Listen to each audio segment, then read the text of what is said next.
Assalamualaikum warahmatullahi wabarakatuh. Ohayou gozaimasu, konnichiwa, konbanwa minasan. Kembali lagi nih sama Bapak Ihsan ya dalam pelajaran matematika.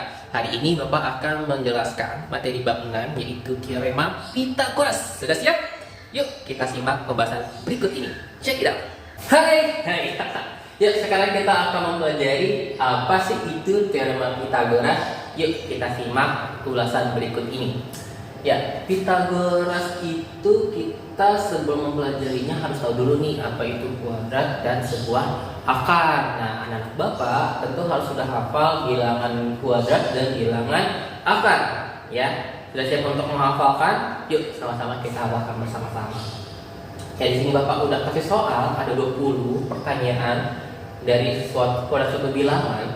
Ada 6 kuadrat, 7 kuadrat, 8 kuadrat, 10 kuadrat dan seterusnya hingga soal terakhir yaitu 0,2 kuadrat. Nah, anak-anak Bapak silahkan cari tanpa kalkulator dan silahkan hitung nilai dari kuadrat-kuadrat dari soal yang Bapak berikan. Silahkan diisi titik 3 ini ya. Kemudian kalau sudah, silahkan anak Bapak jawab pertanyaan 2 berikut ini. Silahkan anak Bapak coba jawab dengan pakai logika. Apakah 7 kuadrat dikurang 6 kuadrat itu nilainya sama dengan 7 dikurang 6 baru dikuadratkan ya. Kalau sama kenapa alasannya, kalau tidak kenapa? Nah, tentu harus ada reasonnya. Begitu juga dengan soal yang kedua, apakah 17 kuadrat itu sama dengan 16 kuadrat 17 kuadrat tambah 16 kuadrat sama dengan 17 ditambah 16 dulu baru dikuadratkan. Oke ya, silahkan dijawab. Ingat sekali lagi, Bapak ingin kalian tidak menggunakan kalkulator. Sip ya. Selanjutnya kita lihat slide berikutnya. Nah, kalau sudah hafal tadi, tahu akar kuadrat suatu bilangan, sekarang kita akan mempelajari akar suatu bilangan. Nah, sekarang ada 15 soal nih.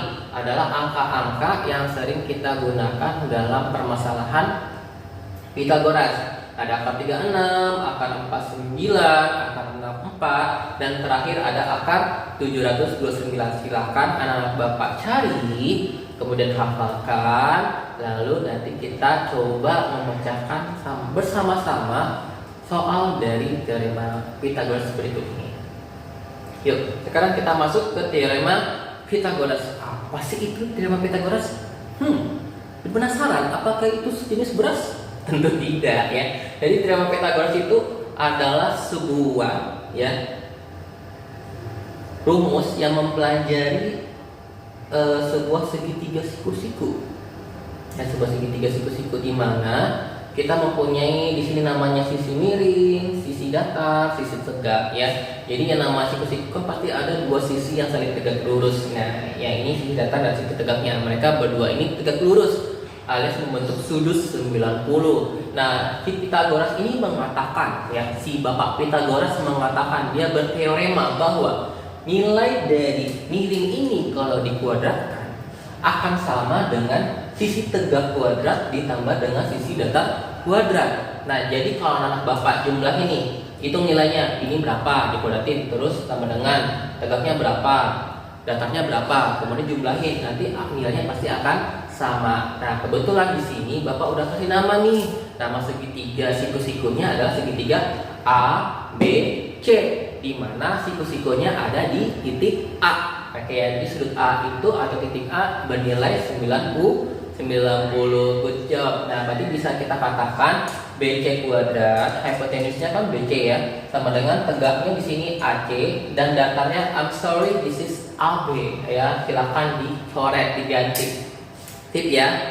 Lanjut kita coba lihat permasalahannya ya, contohnya tentunya ya. Kita di sini soalnya gunakan teorema Pythagoras untuk menghitung nilai X pada setiap gambar berikut. Di sini berarti ada dua gambar, ada segitiga biru dan segitiga berwarna merah. Nah, di segitiga biru 3 dan 4-nya merupakan sisi yang saling tegak lurus, berarti 3-nya itu tegak atau datar juga boleh ya. Kalau misalnya segitiganya itu kalian puter gitu, kalian rotasi, dan 4-nya datarnya atau tegaknya, sehingga X-nya adalah miringnya. Kemudian di sini segitiga merah ya, segitiganya dirotet di sini, dirotasi, di mana ya Siku-sikunya kelihatan ya di sini ya, yang berwarna hitam ini menandakan dia sudut siku-siku. Berarti kalau sini siku-siku, depannya pasti sisi miring. Berarti sisi miringnya bernilai 15 dan sisi tegaknya adalah 9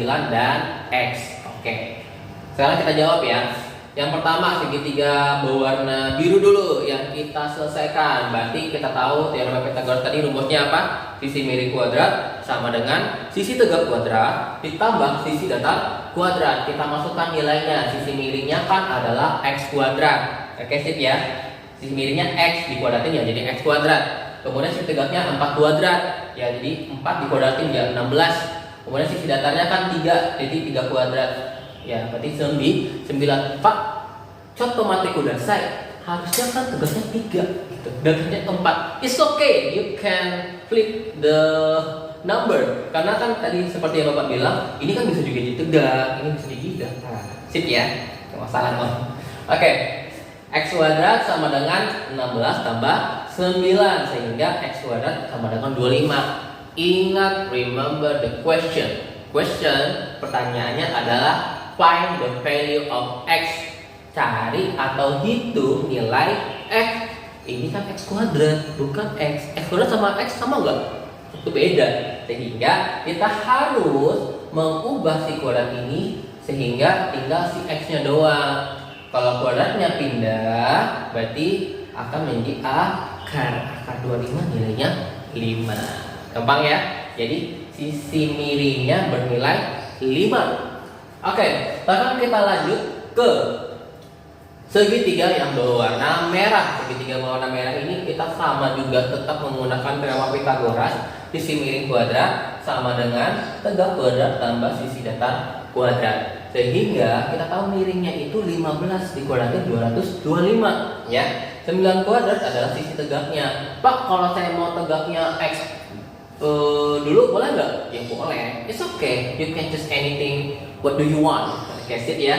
Sisi datarnya sini Bapak pakainya X kuadrat. Sehingga 225 sama dengan 81 ditambah X kuadrat. Karena kita butuh nilai X, yang berarti yang harus pindah, yang harus moving siapa? Angka 81. 81-nya kalau kita pindah ruas otomatis berubah jadi negatif. Pinter. Ya, jadi 225 kurang 81. Nah, 225 kurang 81 ini Bapak ganti posisinya biar enak dibaca ya. Biar kan kita biasanya bacanya dari kiri ke kanan, bukan dari kanan ke kiri ya. Indonesia kan seperti itu. Sehingga X kuadrat sama dengan 144. Kuadratnya pindah ruas menjadi akar. Sehingga X sama dengan akar 144. Berapa akar 144? 12 ya. Nilainya adalah 12. Bisa dipahami? Bisa? Belum? Kalau belum silahkan rewind kembali video ini dan simak ulang sampai anak-anak Bapak paham. Sip ya. Oke, sekarang kita lanjut ke slide berikutnya. Oh, ternyata ada ratio. Hai, ada exercise. Latihan untuk bikin kalian makin jago ya. Ada 3 soal di sini. Ada segitiga berwarna orange atau kuning ya. Ada segitiga berwarna merah dan segitiga ketiga berwarna biru. Ya di sini udah jelas ya, udah dikasih siku-sikunya. Kalau sini siku-sikunya berarti udah jelas ini, berarti depannya adalah miringnya. Ya, kalau sini miringnya adalah nilai 10. Berarti di sini miringnya adalah 17. Sip ya. Silakan gunakan teorema Pythagoras untuk find the value of X, untuk menemukan nilai dari si X-nya berapa. Siap ya anak Bapak ya. Silahkan dicoba, silahkan belajar mandiri. Semoga kalian makin jago. Sip. Sekarang kita masuk ke slide berikutnya. Triple Pythagoras. Apa sih itu triple Pythagoras, Pak? Triple Pythagoras itu adalah 3 angka berurutan yang berkaitan dengan teorema Pythagoras. Di sini contohnya ada 3, 4, 5. Maksudnya apa sih Bapak? Kalau sini datanya 3, tegaknya 4, pasti miringnya 5. Atau di sininya 4, di sininya 3, pasti miringnya 5. Nah, atau 5, 12, 13. Berarti kalau di sini 12, di sininya 5, miringnya 13. Atau kebalikannya, di sini 12, 5, di sini 12, berarti sini 13. Nah, ini Bapak Pitagoras ya. Bapak Pitagoras ini seorang filsuf dan matematikawan dari Yunani kuno yang lahir tahun 580 sebelum Masehi. Nah, berikut adalah bilangan-bilangan asli pertama ya Pitagoras dan triple Pitagoras yang ditemukan oleh si bapak kita ini ya. Ada 3, 4, 5, 6, 8, 10, 5, 12, 13, 7, 2, 4, 25 dan seterusnya sih sampai 12, 35, 37. Actually bilangan asli triple Pitagoras itu ada 50-an ya. Tapi di sini bapak hanya minta kalian untuk menghafal yang hanya ada di sini saja. Bisa ya? 50 ini berapa nih? Ini kan 3, cuman 9. Triple Pitagoras yang harus dihafalin, jadi masih sedikit 1/5 dari 50 triple Pitagoras yang harus kalian hafalkan. Sip ya, tolong dihafalkan. Oboete kudasai. Oke, sekarang kita akan menentukan jenis segitiga berdasarkan teorema Pitagoras. Jadi kan teorema Pitagoras itu bunyinya kayak gini nih. Kalau miring kuadrat sama dengan datar kuadrat tambah tegak kuadrat, berarti dipastikan segitiga itu siku-siku. Tapi kalau miring kuadratnya lebih besar dari jumlah tegak sisi datarnya, maka segitiganya tumpul. Tapi kalau kebalikannya, kalau lebih kecil miring kuadratnya dari jumlah sisi tegak datarnya, maka segitiganya segitiga lancip. Kita lihat dari contoh-contoh soal yang akan kita bahas. Oke, di sini ada 6 sisi yang akan kita lihat ya, apakah dari ketiga sisi ini ya, 3 pasang sisi ini mana yang merupakan segitiga siku-siku, mana yang merupakan segitiga lancip, mana yang merupakan segitiga tumpul. Sip ya. Sekarang Pak, gimana menentukan miring, datar dan tegaknya? Yang namanya miring, kita tahu nilainya pasti lebih besar atau lebih tinggi atau lebih panjang dari sisi-sisi lainnya. Sisi miring itu always like this.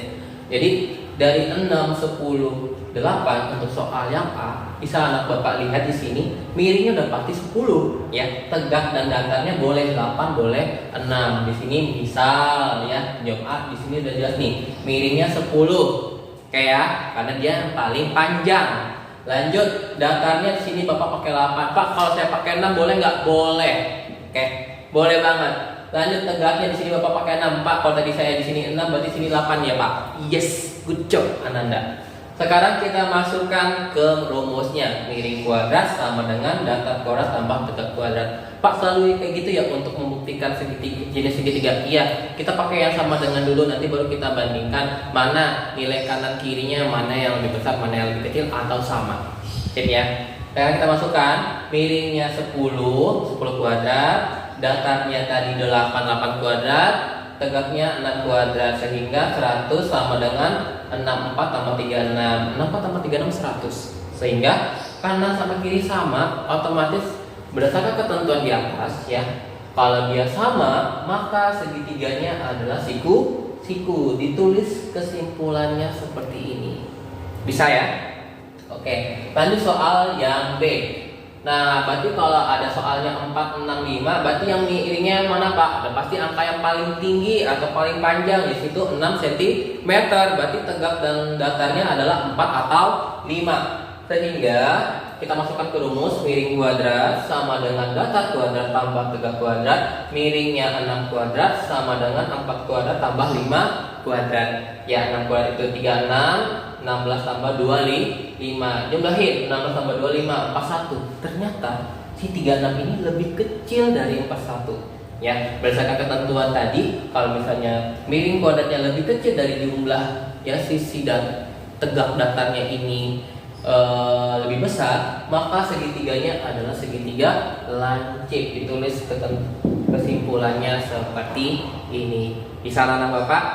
Paham? Untuk yang C silahkan dicoba mandiri, dicoba sendiri. Berarti miringnya berapa, tegaknya berapa, datarnya berapa, masukkan ke rumus ini. Nanti tentuin miringnya lebih besar atau sama atau kecil dari jumlah sisi tegaknya. Sip? Oke. Kalau gitu kita lanjut ke slide berikutnya. Oke, ada pepatah nih.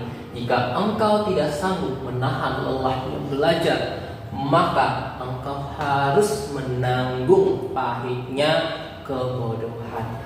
Ya, yang namanya belajar itu pasti capek. It's really hard and tired. But kalau kamu ingin mencapai puncak, tentu ya butuh perjuangan. Itulah yang namanya lelah ya. Tapi kalau kamu ingin enak-enak, ya silahkan tanggung pahitnya kebodohan. Bodoh di sini bukan berarti kemampuan kalian, tapi di sini maksudnya adalah imbas dari kebodohan kalian. Kalau kalian tidak tahu apapun, tentu kalian akan bingung mengerjakan suatu hal nantinya. Jadi yang namanya belajar udah pasti capek, tapi kalau kalian ingin sukses, silahkan berlelah ria ya. Sip? Ya, mari kita berlelah bersama-sama untuk mencapai kesuksesan di masa depan. Sip, kita lanjut ke slide berikutnya. Perbandingan sisi-sisi segitiga siku-siku. Oke. Part 1. Jadi kalau ada segitiga nih ya, A, B, C yang memuat sudut-sudutnya 30, 60, 90, berarti di sini ya 30, di sini 60, ya, di sini 90. Perbandingannya seperti ini, berarti A ini kan depannya 60, makanya dia akar 3. B ini depannya 30, makanya dia per 1. C ini kan miring, depannya 90, berarti dia per 2. Oke, ini rumus perbandingannya. Jadi ingat, kalau akar 3 per akar 3 berarti depannya harus 60. Kalau dia per 1 berarti depannya harus 30. Kalau dia per 2 berarti depannya harus 90. Sip ya. Ini namanya segitiga sudut istimewa dalam segitiga siku-siku. Kita lihat contohnya di segitiga biru ini, kita punya segitiga yang bernama PQR dengan panjang PQ 5 cm ya. Sudut R-nya sudah ada 60 lagi 30 ya. 30 berarti sudut P-nya berapa anak-anak Bapak? Pasti 60. Kenapa? Karena jumlah sudut dalam segitiga always 180 ya. Kita udah pelajari itu di kelas 7. Sehingga berdasarkan perbandingan kita bikin dulu nih di sini QR. Bapak pakainya QR dulu. QR depannya berapa? 60. Ingat, kalau depannya 60 berarti akar 3. Betul. Sekarang PQ depannya 30 berarti per 1. PR depannya 90 berarti per 2 ya. Pak, saya nggak mau mulai dari QR, mulainya PQ atau PR dulu. Boleh, yang penting dilihat dulu. Kalau kalian mulai dari PR, lihat PR ini kan depannya 90, otomatis nanti per 2. Boleh. Anak Bapak boleh melakukan perbandingan dimulai dari sisi mana saja, boleh, sesuai dengan kaidah yang ada di sini. Siap ya? Sekarang kan udah ada nih PQ-nya 5, begitu sini di R per akar 3 sama dengan 5 per 1, PR per 2. Nah, ini kan nggak bisa langsung ketiga-tiganya kita pakai. Kita hanya bisa memakai 2 persamaan dalam satu penyelesaian masalah, nggak bisa langsung 3 kayak gini. Sehingga kita pecah dulu nih. Kita pakai dulu yang Bapak kotakin. Berarti kita cari QR dulu. QR per akar 3 sama dengan 5 per 1. Nah, ini kita kali silang sehingga QR kali 1 QR 5 kali akar 3, 5 akar 3 cm. Jadi 5 kali akar 3 itu nggak bisa dilebur karena akar 3-nya merupakan bilangan akar. Jadi tetap ditulis akarnya. Sip ya? Gampang bukan?